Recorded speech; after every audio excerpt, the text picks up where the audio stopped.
what you're looking for. Welcome to the Let's Talk Cabling podcast with Chuck Bowser, RCDD. Well, seeing how we're pulling Category 6A, the most powerful twisted pair in the world, you gotta ask yourself this one question. Did I pull 295 or 300 feet? Well, do you feel lucky? Do you, punk? What exactly does RCDD stand for? Registered Communications Distribution Designer. Just the expert you need to ensure your cable plant performs exactly as designed. The elite professional, knowledgeable, and experienced in leading-edge ICT design principles. Now, send the new guy to the truck for a bucket of dial tone and the cable stretchers, while you listen to an informative program on telecommunications.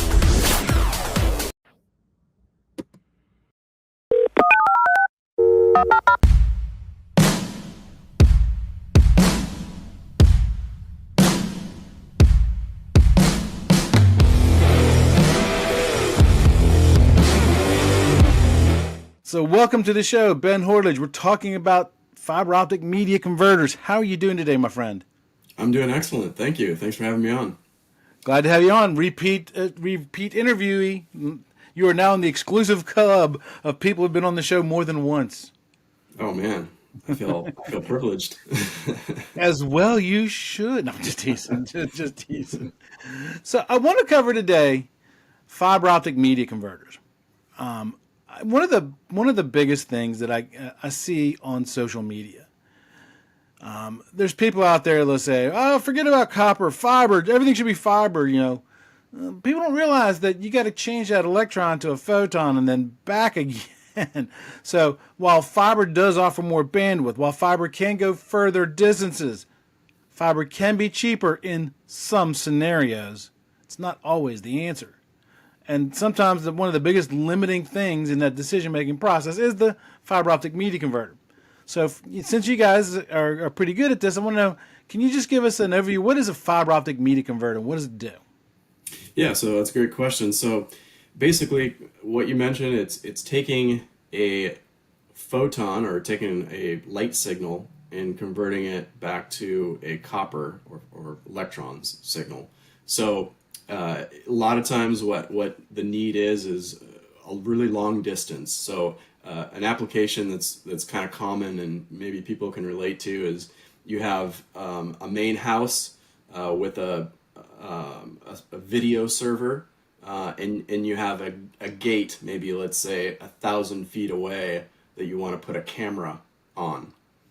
Well, that 1,000 feet obviously is going to be too long of a link to install for a copper cable and to get that video and to get the performance and everything you need. So that's where a media converter would come into play. You'd have a media converter to go fiber optic between the house and the gate, and then it would convert it back out to copper. And so it's basically a device that's going to convert one medium to another medium, and typically coax is one of them. Sometimes it's used, but typically it's fiber to copper or copper to fiber, or sometimes fiber to fiber. They have media converters that go multi-mode to single mode, or vice versa. So, yep. So those are some different options. So the fiber media converter, is it an active piece of equipment or a passive piece of equipment? Yeah. So generally it's an active piece of equipment. It needs to be powered. And the reason is you've got the copper side that needs to, a lot of times maybe has a PoE functionality built into it. Right. And then on the fiber side, it's a transceiver that's plugged in there, and that transceiver needs to be powered as well. So yeah, typically powered. So using your example that you just gave out there, running the fiber to the gate, right? Yeah. There would need to be some kind of accommodation for that media converter to be plugged in, right? Yeah. So, well, yeah, that's a good comment. Yeah. So at the gate, you're gonna need power most of the time. Now there are sometimes, and this is getting a little bit maybe slightly off topic, but there are some things that can be used that are kind of considered a media converter, but they call them balins. You may Gotcha. have heard of those, Yes. and those they do have. It's kind of a convert. It's kind of a media converter because it's making a conversion, and basically it's sending over fiber optic cable from one point to the other, and then it's taking the fiber and then converting it to copper. And sometimes at that far end, it's not needed to have power. But depending on what the application, it really just depends on what the application is. I was going to say if the equipment has a fiber optic end face on it, do you need a media converter? So that yeah, so if it has a fiber optic end face on it, you wouldn't necessarily need a media converter. You could go directly into the equipment, and that's true for the other side. Maybe you have a switch that has transceiver ports on it, and so you could go directly into the switch transceiver port, and you wouldn't need the fiber optic media converter. So yeah, so the media converters are really designed for specific applications where you don't have the scenario we just talked about with fiber optic transceivers on either end, or a device that has a fiber optic input, and it allows you to take that fiber optic cable signal and convert it back to copper. And the reason that one of the reasons they're pretty popular still is because most everything still has a copper interface. Right. So if you look at a camera, if you look at a switch, if you look at any device that's networkable, they still don't have fiber optic inputs. It's still a copper Right. Ethernet input on there. So that makes the media converter still pretty choice in terms of use. Let me ask you a question, and just ballpark number, right? How much is a fiber optic media converter? I know I know you can say it depends. I know you can say it depends because there's a multi-mode or single mode and a bunch of other factors. But if I'm trying to figure out, is it going to be cheaper for me to run a copper cable out to there or a fiber cable to between some two things? How much additional cost do I need to factor in because I need two fiber optic media converters? Yeah, in some cases you can't run copper, right? It's just Right. Yeah, it's just right. too long of a length, so you're kind of pushed into that option of the media converters, and that's the option you have. They can be as cheap as like $40 on Amazon, up to 100 plus through a reputable Right. place, like a distributor or somewhere like that. So it just really depends. The multi-mode ones are usually a little bit cheaper than the single mode ones. A lot of the newer fiber optic media converters have a slot that you can input the transceiver that you want to use. So usually you have to buy the converter, and then you also have to get a transceiver. Sometimes they come together, just kind of depends. There's a lot of different kind of flavors Right. out there in terms of what you can purchase, and depending on what your application is going to be. Gotcha. Well, I might buy my dog food from Amazon. I don't know if I would buy my fiber optic media converter on my network that's critical because it can't go down because I'm teaching classes. I don't know if I would rely on something like critical like that through Amazon. I'm not saying Amazon's good or bad. I'm just saying Yeah. I'd rather stick with distribution. And the reason I like to stick with distribution is because if something goes wrong with it, try calling Amazon, Yeah. right? Try That's- calling them. Exactly. Yeah, you're going to get the support through a company that's distributing it to you. They're going to be able to help Right. troubleshoot it. They have people on staff that are knowledgeable about it, and so that makes up for the a little bit difference in price a lot of times. Gotcha.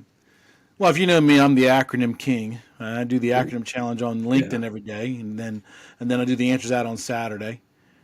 There's an acronym that gets bandied around a lot when people are talking about fiber, and that's SFP. What is Yeah. SFP? So it means small form factor pluggable. That's what it means.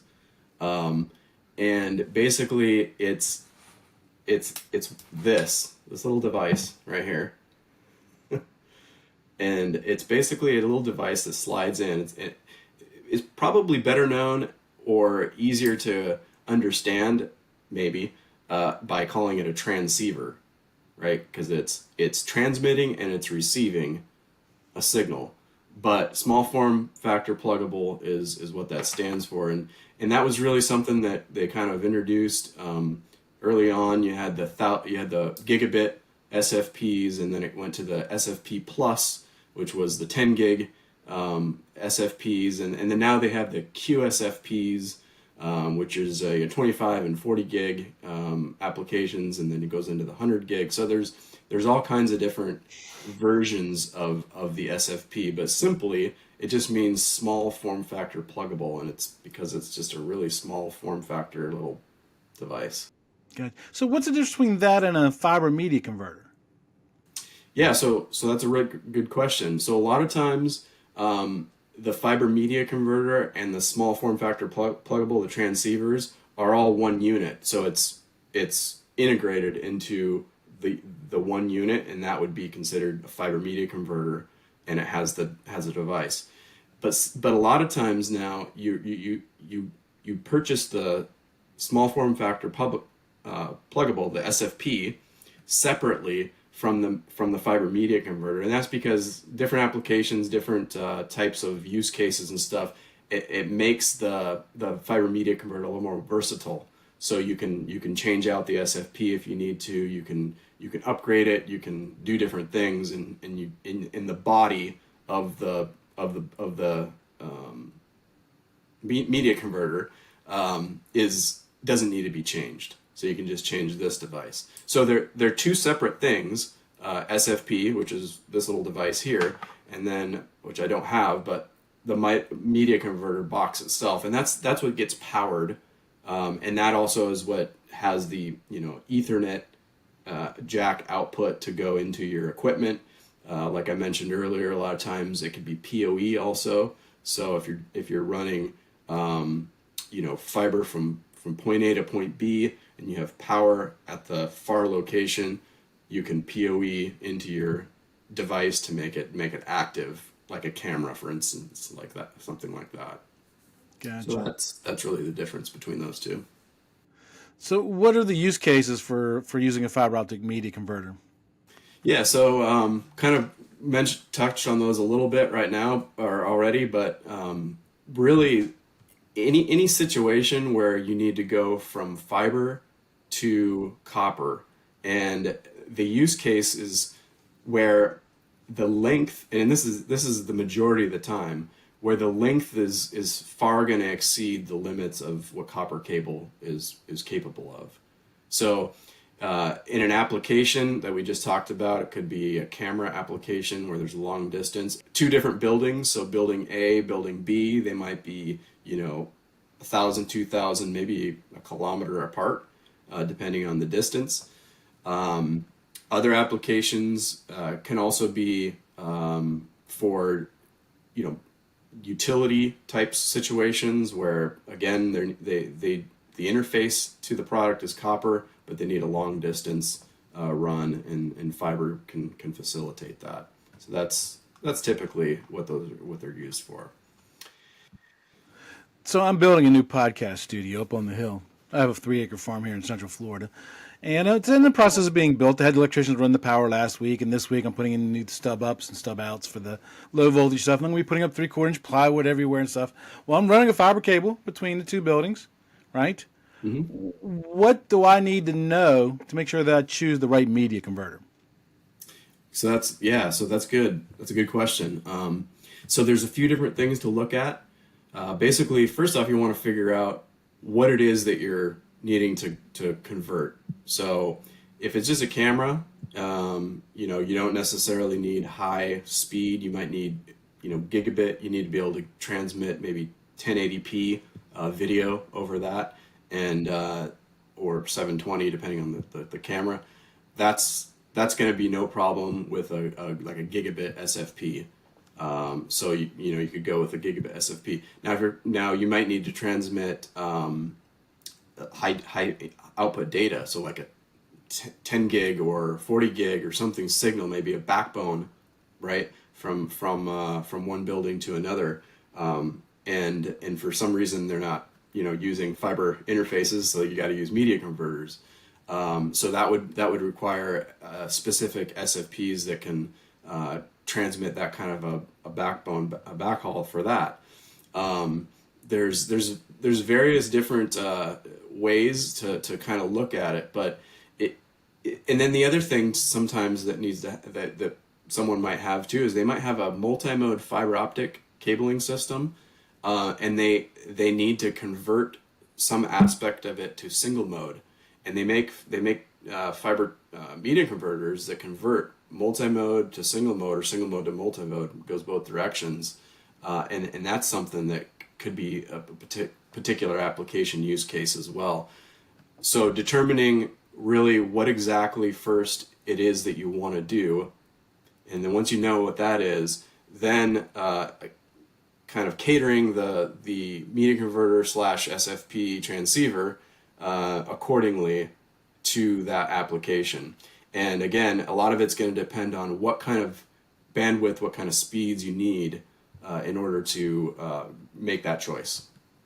So let's say I'm the knuckle dragging cable guy, which I am, and I'm meeting with the customer, the IT guy, who's got that master's degree in data processing. All people seem to need some level of data processing or something like that. I can never remember the OSI model. It always slips my head because I'm a cable guy. I'm not a computer guy.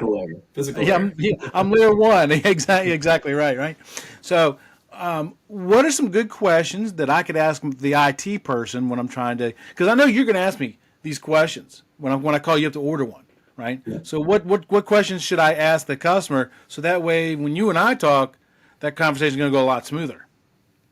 Yeah, so I would ask what is it that you're trying to connect to at both ends.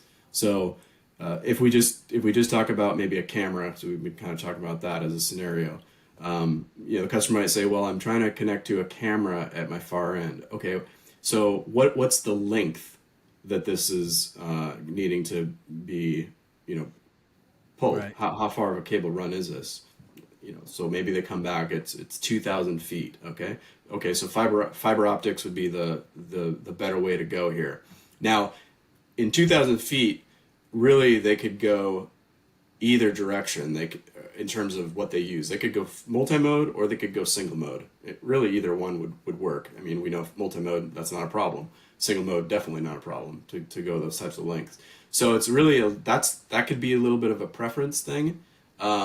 But it also could be a cost factor. So the multi-mode products are still a little bit cheaper on the media converters and the transceivers. So that might be something to factor in, is that if the length is totally fine, you probably just go multi-mode because it's going to be a little bit cheaper of a cost. Single mode, obviously much longer lengths, and sometimes customers and people just want to put single mode in because that's what future-proofing. Future-proofing. Yeah, they're future-proofing. They want to keep everything consistent. Maybe the rest of their installation is already single mode. Different reasons like that. Mm-hmm. But back to the camera scenario, the other thing to ask is that camera going to require a power connection, or will it accept PoE? That's going to be a big determining factor of the type of media converter that you choose too. Because not all media converters have power over Ethernet built into them. Some of them are just a direct network connect out. So determining whether PoE is a factor, that's another question that you would want to make sure and answer. And then on the cabling side, if we just touch on that briefly, is this going in conduit? Is it going to be direct burial? What kind of connectors do you need? 9 times out of 10, and you've probably seen this, is most SFPs transceivers are LC connectors. Right. So right. That's a good thing to make sure that they match that up properly. So the connection to the media converter itself, the connectors on the fiber optic cable that you're connecting, those need to be the same type of connector, obviously. LC being the most common. So those are some questions that you would kind of determine in terms of helping them figure out what the best media converter would be. Now, you mentioned there was a little bit of a cost savings going to multi-mode. Not going to ask you for dollar values, but is it 10% less, 20% less? What? Yeah, I'd probably say 10 to 15, 20, yeah, somewhere in that range. I mean, a multi-mode, 850 nanometer transceiver for a media converter, you could buy one of those for roughly, say, like $15 for one of those, right? And that would get you 1,000, that would get you gigabit. That might even get you close to 10 gig, but I think the gigabit are right around that $10 to $15 range. Whereas single mode, you're looking at 40 to $50 in terms of what the cost difference is there, and then up from there on the single mode. So yeah, it's and the reason is you've got a laser versus a VCSEL being used in terms of the internals, and that's a whole nother subject that you could get into, but the internals of the transceiver itself and what's required to make that function is a lot of times the reasoning for the price difference there, and the cabling itself too a lot of times. Although I will say, single mode cable, the physical cable itself with the connectors is not really that much difference of a price anymore, Right. in comparison. Yeah, to single mode cables come down tons, Yeah. tons. As a matter of fact, I read, I think it was a Cable Installation and Maintenance magazine, maybe. I read it somewhere. I don't remember where I read it, but they were saying that we as an industry are actually manufacturing more single mode than multi mode. Yeah. We're selling more multi mode connectors. So what that tells me is single mode's still being used for your long haul stuff, your backbones between floors, backbones between buildings, stuff like that. Yeah. And multi-mode still be using for your internal stuff, right? Yeah, So if I a lot understand of you that. correctly, I need to ask them, what is the interface, right? What is the interface I'm plugging into? What are they actually going to be using it for? Is it a camera, or is it going to be a network or a backbone? And then I need to ask them, what is their budget? That way I know whether it's going to be multi-mode or single mode. Yeah, I think those are three great questions. That gets you started. It gets them kind of thinking about it a little bit, and then some of the more finite details you can kind of work out. But I think those three to start really gets you going. Yeah, because distance, as if I'm the person doing the walkthrough meeting with the customer, I'm going to be the one coming up with the distance, right? So Yeah. I'm not going to necessarily ask them that question. Although I might ask them, where is it going to? Is it going to that building across the campus, or is it going to that building 3 towns down the thing? And that's a whole different ball game, because that's now you're interfacing with the service provider. So, Yeah. Yeah. Ben, what a fantastic subject, man. I couldn't appreciate you coming on. I mean, I do appreciate you coming on. Woo, there you go. See, just goes to show you, Chuck messes up a lot. He really does. I appreciate you coming on, talking about this subject, man. I really do. Yeah, I think it's a great subject. I think it's something that doesn't get talked about too often, and I think it's important more and more. I think fiber optic applications are coming to a town near you, and so we're continuing to see. And we're continuing to see it more in the smaller installer contractor type applications, where they're doing some of these types of installations, and they need a solution for some of those really long applications. I've had a lot who have said, hey, can I just use copper? I said, well, what's the length? And they're like, well, it's 150 feet. Absolutely. Yep, no problem. Go with copper, because it has, like you said, Maybe. What Yeah, that maybe. 150 feet is going through an industrial plant. There's a lot of EMI. Fiber's There you go. immune to that. Fiber's See? immune to that. So There you go. that's why I said. That is a really good point you just mentioned. Yeah. Yeah, that's why when people always get into those arguments, I stay away from those arguments, because they drive me crazy, and I don't feel like expending the mental energy on them. Maybe, but copper's a great media. It has its place. Fiber's a great media. It has its place. It's not always fiber. It's not always copper. You just got to look at all of the criteria and pick the best media for that application. And that might not be the same media as the next application that you're doing, even though they might be similar. They might be totally different. Yeah, I couldn't agree more. Yep. That's it for this episode of today's podcast. We hope you were able to learn something. Make sure to subscribe so you don't miss out on future content. Also, leave a rating so we can help even more people learn about telecommunications. Until next time, be safe.